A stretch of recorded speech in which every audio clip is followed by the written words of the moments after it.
Hello from the back of my car.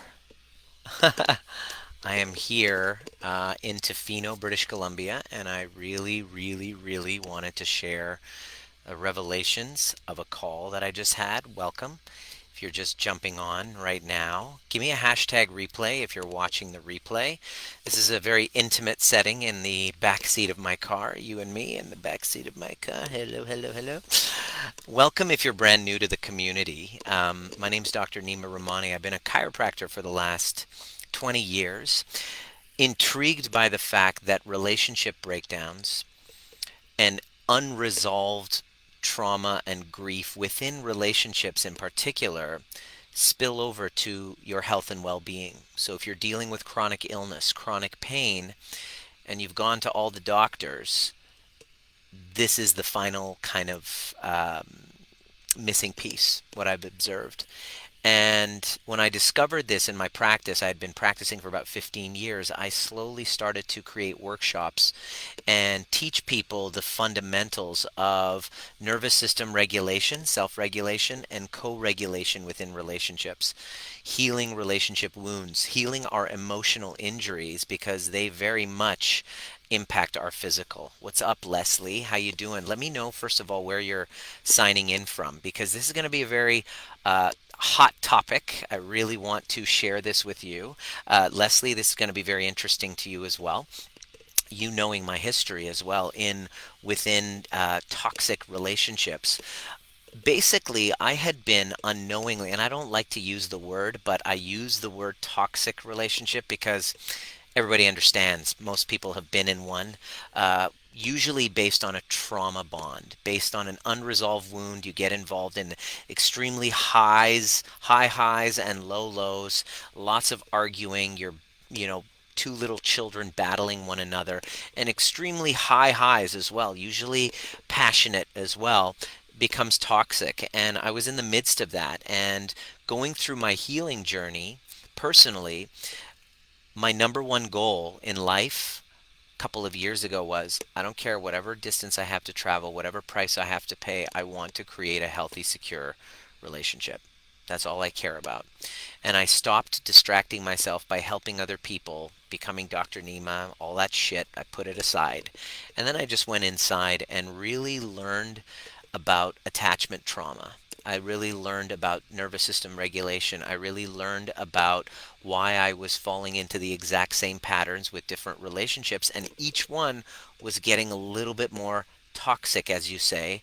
And the last explosion uh, kind of woke me up to kind of look at myself and take a break from doing anything else except healing my attachment wounds. Unknowingly, I came up with a methodology that I refined, added to my method to help heal attachment traumas and change relationship dynamics, especially people who are divorced, separated, separating, wondering should I stay or should I go. I love educating people on how to just stop looking and blaming the other person. Look at what they do this, they're gaslighting me, they're narcissists, they're this. Just stop with the magnifying glass and pick up a mirror instead. And so, helping a lot of people, especially women who are in these codependent, toxic, codependent cycles, been able to see some huge revelations. So, I wanted to share the top 20 traits that you can look out for if this is you. It happens both men and women, but we hear a lot about the toxic masculine. You hear a lot of people when they're talking about the narcissist, they're pointing fingers and they're blaming somebody else and they're playing victim to that. These are the people that I want to, this is what I wanted to highlight and really give you some insight so that you now can have kind of like a window of changing the dynamic within inside of you, and then outside you'll be able to heal relationships. And so all of our trainings, programs and everything are geared towards not couples counseling or sorting, the other person out, fixing them or solving them. It's about healing you. And so the first thing I wanted to share was that in the talk in the narcissist codependent dynamic. Have you ever been in one of those? Let me know in the comment section. Write down, yes, I have. Were you the narcissist or were you the codependent? If you can be honest. In our community, we're very open about talking about these things. We don't bring shame to it. It's just, you know, just the truth. Really, it's just really what the truth is. So let me know in the comment section. Have you ever found yourself in one of these codependent cycles? This is for you. I want you to know something here. You probably haven't heard this elsewhere. You might have if they've been pretty advanced and trauma informed. Is that the narcissist and the codependent are two sides to the same coin. The narcissist is a covert codependent. In other words, they definitely need an external validation by this one person. It's like, you need to be with me. The sun and the moon should rise and set with me in my marriage. That's how I showed up for sure. When she turned around and wanted to do her own thing, I was like, wait a second, that's not what I signed up for. And I ended up getting a divorce. I ended up leaving. I totally not learning my lesson, went into one relationship after another, playing that same role until finally I healed those attachment traumas and was able to kind of see it. And now I'm so blessed to be able to help people specifically in that limbo space. Should I stay or should I go? Um, to help them resolve that. So the first thing is to understand that narcissist is a closet codependent, and the codependent is a covert narcissist. I'm going to share with you how that happens. Now, we talk about the toxic shadow. When somebody becomes toxic, or they're shadow feminine, shadow masculine. Well, these terms you're going to hear a lot in pop psychology. It just means coming from a wound. It just means acting unconsciously from a wounded place. And we all, whether you're in your 30s or your 40s or your 50s, you actually are a wounded child walking in an adult's body. We all are. If we haven't resolved those attachment wounds from childhood, we will unknowingly show up, not through no fault of your own, through not blaming yourself or anybody, but unconsciously showing up from these wounds. And until we address the root cause, we are going to go from one relationship to another following the same pattern. And those patterns come from unresolved grief and trauma from childhood. It's in your body. No amount of psychotherapy or intellectualizing or willpower stops you from, when you get triggered, behaving in these ways. I really want to help you identify the two types of shadow, and specifically for women. We all know what happens in the shadow masculine, the Me Too movement, the child trafficking and all of this stuff. It's been well documented, but we don't talk a lot about the shadow feminine. And the toxic feminine. And I really want to help you just get some insight on the behavior and what unconscious behaviors that show up and what you can do about it. So I made some notes right here. So um, being toxic, when you're toxic to a man, really boils down to objectifying him and basically using and objectifying. This is covert narcissism. This is what happens. You've all had the experience of being used by someone. This is how women, or the feminine, will unknowingly do the same, becoming increasingly self-absorbed and concerned with your own self-preservation. Usually, you got to understand, please get this. This happens when we are in survival mode. When you're in your toxic masculine, toxic feminine, whatever, happens when you're in survival mode, so you don't feel safe in your body. There is a anxiety going on. It's a response to anxiety. So when you get into your shadow feminine, what happens is you parentify the man. He becomes like a surrogate father. He's got to be, like, responsible for your emotions. My last relationship, when she showed up in her shadow feminine, she showed up in that way, as like, she kept saying, fix it. Fix my emotions. It's kind of like they call it the emotional tampon. Like, he is responsible for fixing that. This is when you're shadow feminine, when you're parentifying your man. He's like a father. It's like a surrogate daddy. Daddy seeker. Or you could be in the shadow masculine as a woman, in the toxic masculine, shadow masculine, where you're mothering him. It's basically like, I'm going to destroy your sense of agency, your choice, so that you need me, you depend on me, and I remain in control. It's a form of control. That's when you get into your toxic shadow masculine when you're a woman. When you get into your shadow feminine, you are parentifying. He's like, you need to be responsible for my behavior. In other words, I'm going to merge and destroy any boundaries between the two of us so that we are one. And, we're not separate beings until I can use you as my source of nourishment, and you can rescue me from my from carrying all of this pain. I'm going to plug into you and use you. So you got to be careful when you're so needy of the man to to remove you of your pain. It's basically anytime your toxic behavior is when we're leading with our wounding. And so like again, narcissism and codependency are two sides to the same coin. And it's basically when we're leading with our ego. So this is we all have this. We all kind of need external validation. I like it. I love it when people like me. I love it when a client says, "Thank you, you've changed my life." I love making an impact. I love it when my wife says, I really admire you." Like, we all have that. We all have it. The problem is when that ego drives the bus, and now you're in this unconscious cycle. That's when the problems happen. And so, when you uh, basically identify as the victim, use your fragility and your victimhood as your identity, you're leading from the shadow feminine. When you are leading with this victim as your identity, victimhood as your identity, you have unhealed wounds. And I'm not saying bad things didn't happen to you. I'm not saying you deserved it. I'm not saying get over it. I'm just saying when you are seeing somebody and they're leading with their victimhood, that's a sign that you're in your kind of toxic shadow feminine. So here's 20 behaviors. I'm just going to list them up one by one so that you can spot shadow feminine kind of covert narcissistic behavior. Am I an Uber driver? AD? No, I'm not. This is my car. Let me just actually show you.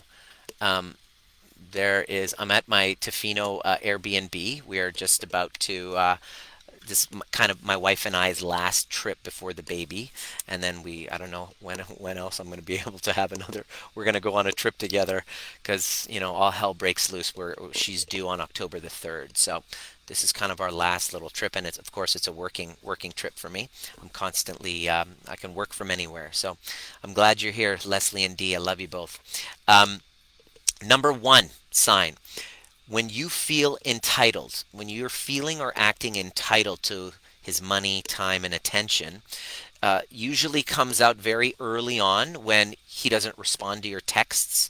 You know, you get really angry or reactive when he doesn't respond to you right away. Signs you might be a redneck. You know how Jeff Foxworthy says, signs you might be a redneck? You might be in your shadow feminine when you feel entitled. So pay attention. Let me know if anyone who's watching wants to call themselves out and say, "Yeah, I do that."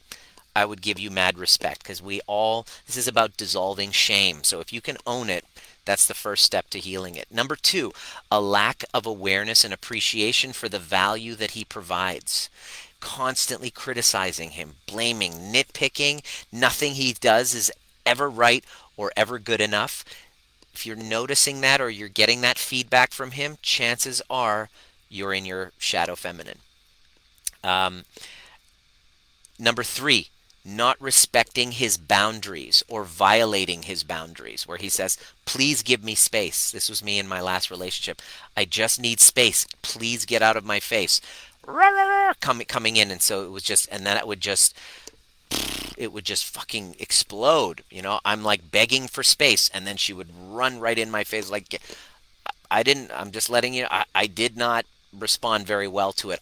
That drove me further into my wound acting from my toxic masculine. Number four, when you manage his schedule so that you feel like you have taking ownership of his time, this kind of need for control is another sign of when your toxic feminine is out. I'm going to share with you what you can do about that. So, for example, he goes out with his friends and you get really pissed. You're livid because he didn't give you like 3 days notice. It was just like he just did it the next day. Boom, that you're acting from a wound, right? Um, It's like he constantly he needs permission. These are signs for you to look at. You're not being led from your awakened inner parent. You're actually being led from your wounded child. Number 5 is strategically withholding affection and sex. Let me say that again. When you strategically, well, I'm not going to give it up because of so and so, you're in your shadow feminine.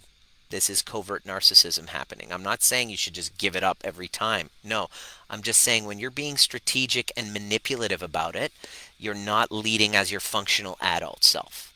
This is acting from a wound. You're getting triggered. You're probably going to trigger him and his toxic masculine. And here goes this beautiful fucking dance. I lived it, so I understand.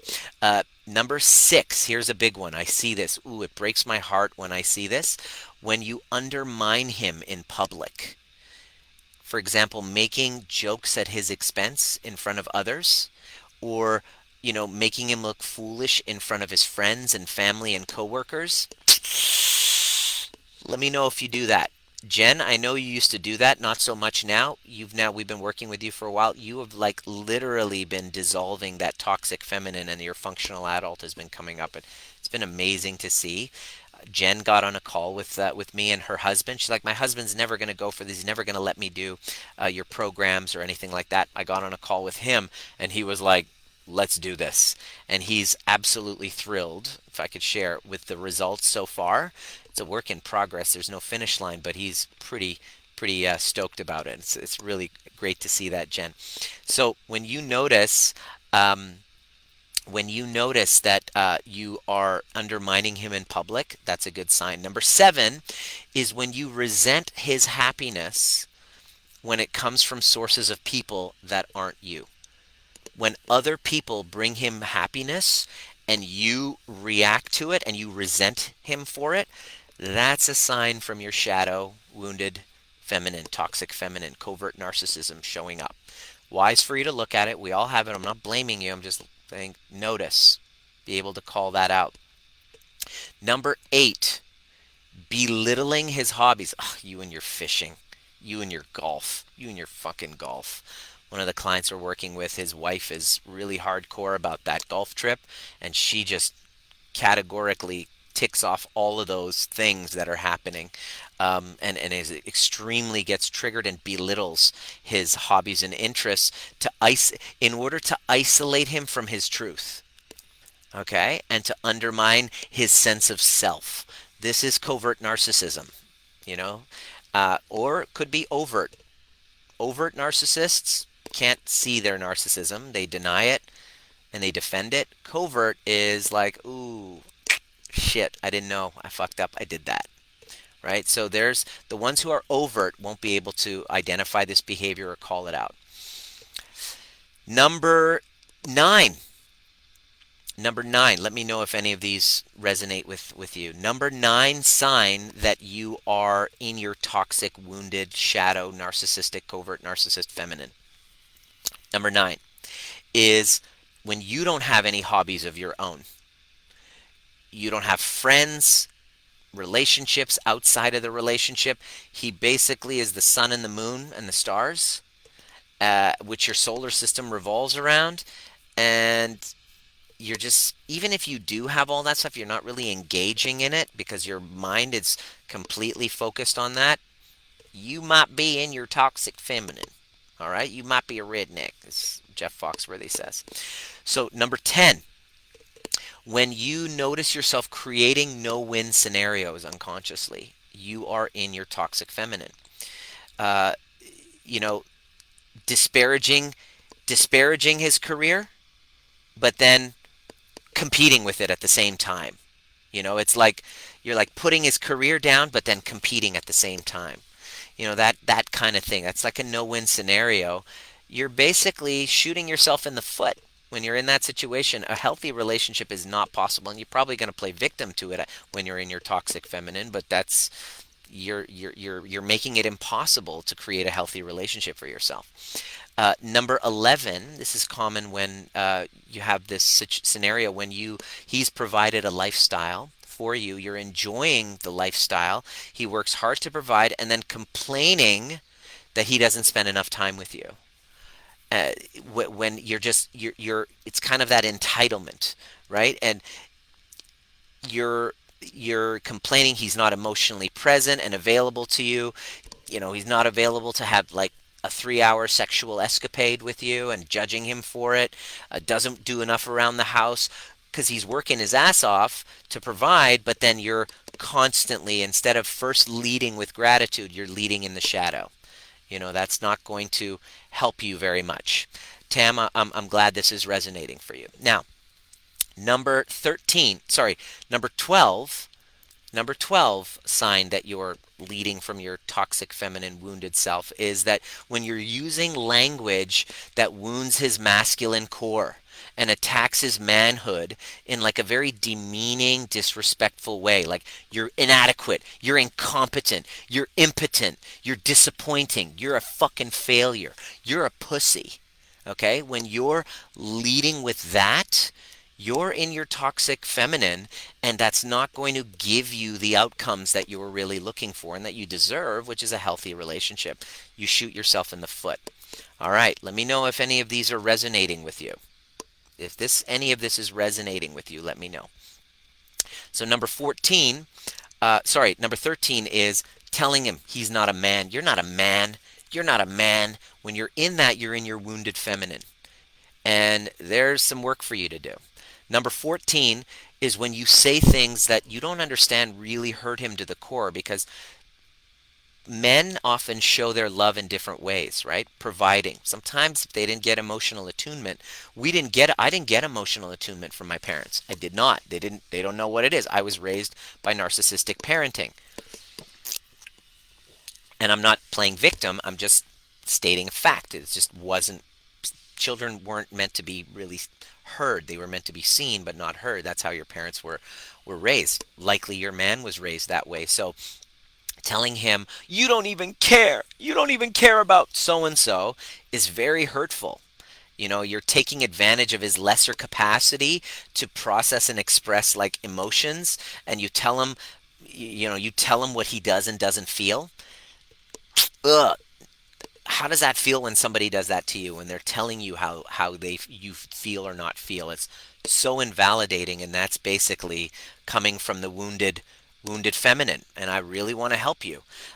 This is helping you, Arcissa? Great. Let me know if this is helping you. Let me know, let me know. And here's what I want you to do. I want you to invite people in this group who you know really need to hear this, because I'm standing for healed families. You can't heal families when you're playing victim, pointing fingers, and not looking at yourself. So I'm doing this as a service to you goddesses out there so that you can learn to step into your divine feminine rather than act from the wounded, toxic, shadow feminine side, playing victim all the time. So let me know if this is landing for you. I'd really appreciate you inviting people, tagging them in this training, because there's hope, because I got a solution if you really want to transform this. So number 15. So we got 5 more to go. Number 15 is when you use him to emotionally process your every emotion. It's basically called, you're using him as an emotional tampon. He's like absorbing all of your emotions. You're using him for that. Okay? It's kind of like making him responsible for your everyday mental stability and sense of self-worth. That's not your divine feminine, my dear. That is your toxic, wounded inner child. Not toxic, but that's your wounded inner child needing parentifying him. Let me know if this is resonating with you. That you're shooting yourself in the foot creates toxicity, creates, like a no-win situation. The guy doesn't know. It's like, oh my God, this is a lot of work. That's why I was like, I'm out of here. Separated families who still need to co-parent with someone who had this dynamic. What do you do to stop all this? I'm going to answer that, Tam. All right. That answer is coming. Number 16 is when you use drama and reactivity, which you justify as communication to fix the relationship. Okay? The drama, the reactivity that you're using to like fix the relationship is a sign of your wounded inner child. It's not yet healed. This is very humbling. I was doing a lot of this in my last relationship. Arcissa, you know what? I appreciate you being honest about it. That's great. You're not alone. I showed up as my wounded masculine in my last relationship. I have a secure, healthy, interdependent relationship right now where if we get into conflict, we bounce back in minutes rather than before it would take days because I didn't have the tools to become trigger proof. I didn't have a trigger proof toolkit. So it's not your fault. Okay, Arcissa, this is not your fault. However, this is your responsibility. It's not your fault, but it's your responsibility. You can turn this around. I'm going to share with you what to do. So so the next one, so number 17 is when you have outbursts of anger and reactivity all of the time until his life revolves around not making you upset and walking on eggshells and constantly feeling like failing at everything that's expected of him. If he uses the words, "Fuck, I can't win with you," that's a little telltale sign. Whenever he uses this, beautiful, Arcissa, "Fuck, I can't win." I want you to realize, oh shit, okay. Not that it's your fault. It's like, oh, okay, I can wake up here and I can take care of, I now know what to do. All right. So that's number 17. Number 18 is when you have excessive discussions about the relationship in general and how and why you're not getting your needs met constantly. This was my last relationship. Can we talk about the relationship? And I was just like, I'm done home. I'm finished work and I'm heading home and I'm like, fuck. I'd rather be at work because now the work is going to begin because she just wants to constantly, endlessly talk about why things are not working and all of that. So when you're leading with that, it's not to say that, you know, conversation isn't valuable. It's just to say that when you're constantly leading with that, there's a problem. All right. Number, just to let you know, it just wears down a guy. It wears him down consistently, makes him long for fucking just like a bullet to the head. It's like it just wears him down. I just remember just feeling so depleted, going, God, I'm just so depleted, and I couldn't wait to get the hell out of there. Um, just sucks the life force right out of him. Number 19, here's another sign of your toxic, wounded feminine, is when you disrespect his decisions or you start making decisions for him that are not yours to make. When you feel entitled to making decisions for him that are really not yours to make. It's like, why do you care about like which hotel that he has to go to? Or why do you care, or what decision do you have to make about what car that he's about to buy? Or, um, you know, just where he should go for dinner, what he should eat, when you feel it, this is all kind of like this unconscious need to control, which isn't your fault because growing up as a child, you often felt out of control. So you're trying to manage that anxiety by using him. And this is your toxic shadow feminine. And so I want you to have a healthy relationship. I stand for healed families because an unhealed family impacts your nervous system and your health and well-being. We got to turn that around by making that a priority. And so, number 20, being fixated on his social media and how your relationship appears on social media. That's a good sign. That's a good sign. Going to replay from the beginning. Love you too. Love you too, Yanni. Love it. So when you're being fixated on how you're being perceived and how he's perceiving, you're coming from a wound. Okay? Now, this could be either codependently or narcissistically sourced. You could either be codependent or you could be narcissistic. Remember, they're two sides to the same coin. When you're pointing fingers, he's a narcissist. There's a covert narcissist inside of you that can see that. The way that you break that drama triangle, that victimhood, is by owning that you're the perpetrator, you're the victim, and so therefore, what do you do about it? As our Sissa asked, or I believe it was Tam that asked, what do you do? Well, you become your own hero. You stop needing it outside, and you resolve the attachment wounds that started them.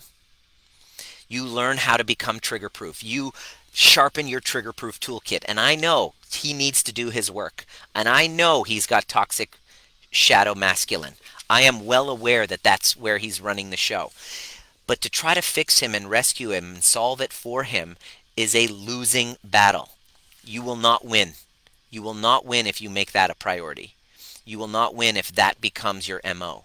The only way to win in this dance is for you to own it. Own where you've been that way and commit to healing those attachment wounds, to solving it with your younger parts.